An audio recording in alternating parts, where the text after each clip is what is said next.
高雄有一个太太甲先生朋友到茶山有小阿人伊自称的秘境去探险看风景，无小心滑倒，大腿骨摔断去，海巡队前往救援。根据着海巡的统计，今年伫咧茶山救援的6件意外，用尾拢是发生伫咧茶山秘境的范围内。 有民众爬山滑倒受伤，华巡队赶紧出动救援。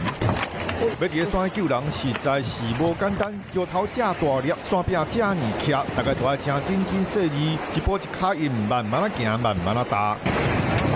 小机船后面抬高。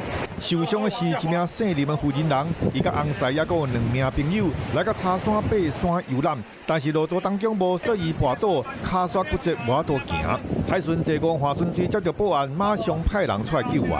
台山秘境因地势险峻，且山间小路蜿蜒崎岖，错综复杂，故前往游玩的民众务必注意潜在危险。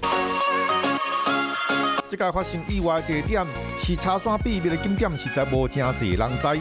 沿路地形嘛无好行，这个负责人才会滑倒受伤。根据海巡队统计，伫茶山这位意外救援，109年到当已经有6件，所以海巡队原来呼吁民众爬山虽然风景介好，但是世界拢是危机。上好是有专业的人士来咧带领，唔通一个人走去爬山，无经验的人嘛就要提高注意，安全第一。